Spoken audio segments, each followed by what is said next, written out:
Sticker लगा था शादी का, तो शादी के स्टिकर गाड़ियों पर लगा लगाकर आईटी की टीम पहुंची, जिससे शक ना हो, लगे कि बाराती आए हैं। बैंड बाजा, बाकायदा साफा भी बांध रखा था। इनकम टैक्स के अधिकारियों ने पक्के बाराती बन के गए थे रेड करने के लिए। लेकिन सोचिए जरा, ये जो रेड हुई है, ये रेड कैसे हुई, कितने अधिकारी थे, क्या बैंड बाजा भी चल रहा था, गाड़ियों का लंबा काफिला था, एक दो गाड़ी नहीं थी, सैकड़ों गाड़ियां थी।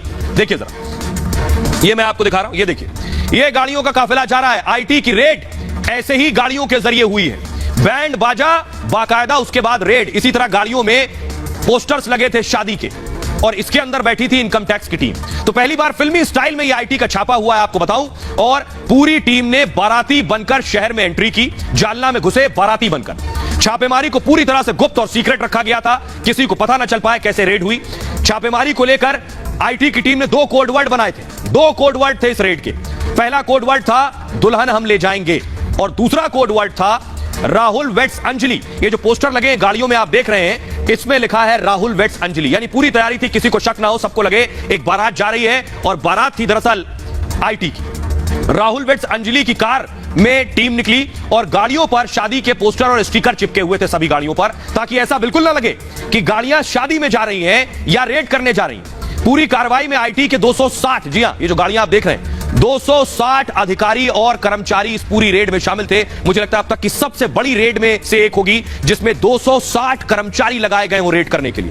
120 से ज्यादा गाड़ियों का इस्तेमाल हुआ, ये तो आपको 4-8 दिखाई दे रही है, लेकिन 120 से ज्यादा गाड़ियां, सोचिए पूरे जालना में 120 गाड़ियां ढूंढना मुश्किल होगा। नासिक से आईटी की टीम पहुंची थी, सरकारी गाड़ियों के साथ प्राइवेट गाड़ियों को भी इसमें शामिल किया गया था। सोचिए कैसे इनपुट रहे होंगे, कितना कैश, कितने नोट की जानकारी रही होगी आईटी के पास। 10 से 12 ग्रुप में इस काफिले को बांटा गया था बाकायदा। मुंबई के अधिकारियों को पहले बाकायदा नासिक बुलाया गया, और लेकिन रेड को लेकर उन्हें कोई सूचना नहीं दी गई। सोचिए कितनी गुप्त रेड थी। यह आपने बड़ी बड़ी फिल्मों में देखी होगी इस तरह की रेड। तो रेड ऐसी थी कि मुंबई से अधिकारियों को बुला लिया गया, उन्हें भी नहीं बताया गया क्या करना है। सारी गाड़ियां नासिक से जालना के लिए उसके बाद निकली, और 1 अगस्त को दोपहर में पहली रेड की गई। छापे की कार्रवाई 1 अगस्त से लेकर 8 अगस्त तक चलती रही। सोचिए जरा, 7-8 दिन ये कार्रवाई चली। शुरू में क्या हुआ, जो पुलिस थी, पुलिस को भी जानकारी नहीं दी गई, लोकल पुलिस को भी नहीं बताया गया रेड हो रही है। वरना पुलिस में कोई बड़ा उद्योगपति है, उनकी पुलिस से अगर करीबी है, तो वो खुद ही इंफॉर्मेशन दे देते हैं उन्हें कि आप क्या रेड होने वाली है, ऐसा भी होता है। 3 दिन के छापे के बाद इनकम टैक्स ने जानकारी पुलिस को दी कि यहां रेड पड़ी हुई है। 3 दिन जब बीत गए, ऐसे हुई रेड। अब उससे ज्यादा दिलचस्प क्या है मैं आपको बताऊं, उससे ज्यादा दिलचस्प ये है, रेड तो हो गई, उसके बाद अगला काम क्या था, नोटों की गिनाई। ये आप देख रहे हैं, ये जो बंडल आप देख रहे हैं, इन्हें गिनना भी बहुत मुश्किल काम था। इन्हें गिनते गिनते अधिकारियों की क्या हालत हुई, ये मैं आपको बताऊंगा। फुल स्क्रीन लीजिए जरा इस तस्वीर को, ये देख रहे हैं, नोट गिनते हुए आप तस्वीर देख रहे हैं, नोटों की गिनाई चल रही है, नोटों की आप गिनाई देख रहे हैं। लेकिन ये बहुत मुश्किल काम था, 10 मंजिला नोट की दीवार थी। सोचिए जरा, 10 मंजिला। आयकर विभाग की छापेमारी हुई, 8 दिन तक चलती रही, 14 दिन तो सिर्फ नोट गिनने में लग गए। ये देखिए जरा, मशीनें देख रहे हैं आप, 1 2 3 4 5 मशीनें तो आपको दिख रही हैं। ऐसी 1 दर्जन से ज्यादा मशीनें लगाई गई थी नोटों को गिनने के लिए। कपड़े की थैलियों में नोट रखे गए थे। इतना ही नहीं, जालना के स्टेट बैंक सारा कैश उठाकर लाया गया, स्टेट बैंक ऑफ इंडिया में। 12 नोट गिनने की मशीन लगाई, ये 5 दिखाई दे रही, 12 मशीनें नोट गिनने की लगाई गई, तब इतना नोट गिना जा सका। कई ब्रांच से बाकायदा कैश गिनने की मशीन मंगानी पड़ी। सोचिए जरा, जालना छोटा सा जिला है, नोट गिनने की मशीन दूसरे जिलों से मंगाई गई। सुबह 11 बजे कैश गिनने का काम शुरू हुआ, और नोटों की गिनती रात के 1 बजे तक चलती रही।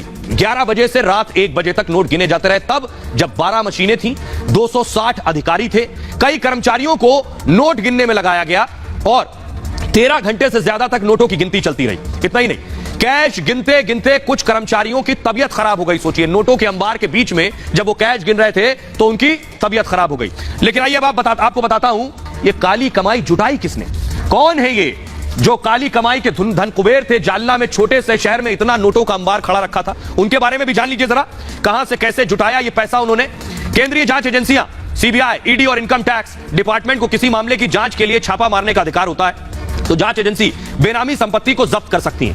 जांच अधिकारी नकदी और सोना को लेकर उसके सोर्स के बारे में जानकारी मांग सकते हैं। अगर जांच में आपके घर से जब्त पैसों का आप हिसाब नहीं दे सके, तो होता क्या है, तो आपको 137% तक जुर्माना भरना पड़ सकता है।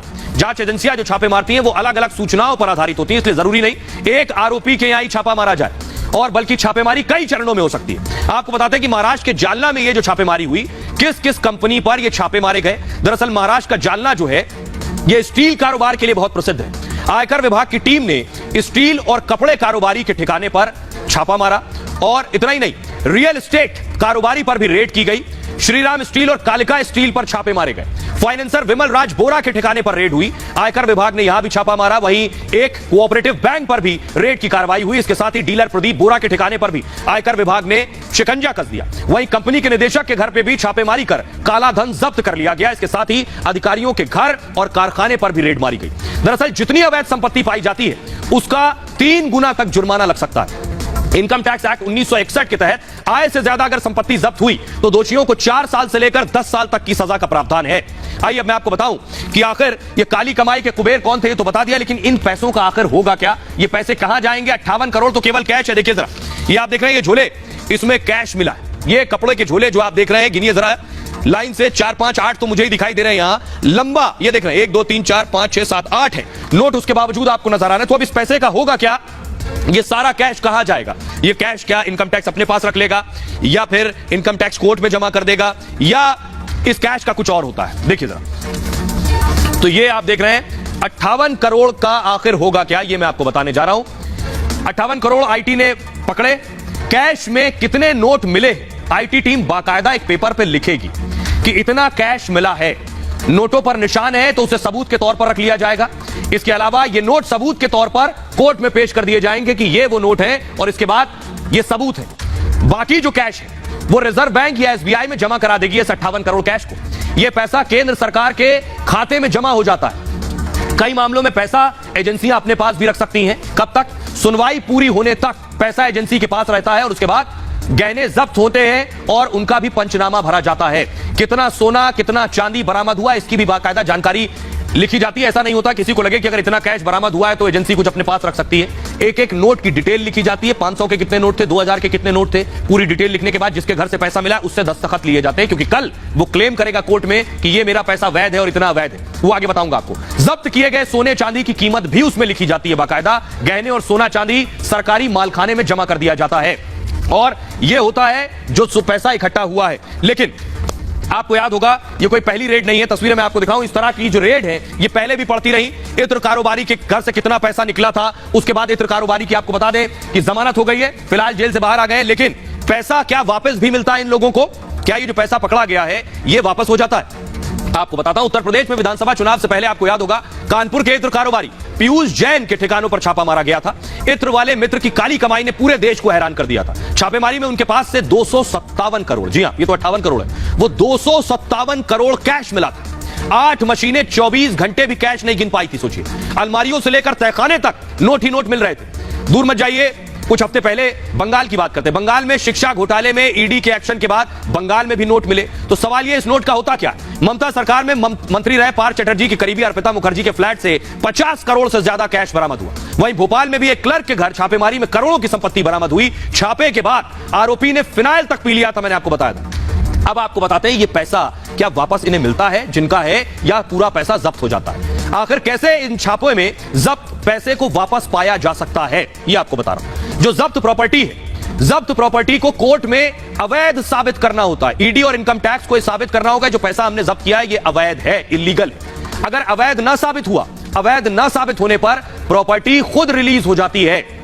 प्रॉपर्टी अवैध साबित होती है तो सरकार उस पर कब्जा कर लेती है। आरोपी के पास शीर्ष अदालत में यानी सुप्रीम कोर्ट तक जाने का विकल्प होता है। जुर्माना चुकाकर बाकी पैसा वापस लिया जा सकता है। यानी अगर कैश मिला है तो आप यह साबित करिए पहला कि यह कैश आपने मेहनत से कमाया है, बेशक टैक्स चुराया हो आपने, और उसके बाद टैक्स की जो पेनाल्टी लगती है उसकी मियाद कितनी भी हो सकती है, 80%, 85%, कितनी भी हो सकती है जो आपको टैक्स पेनाल्टी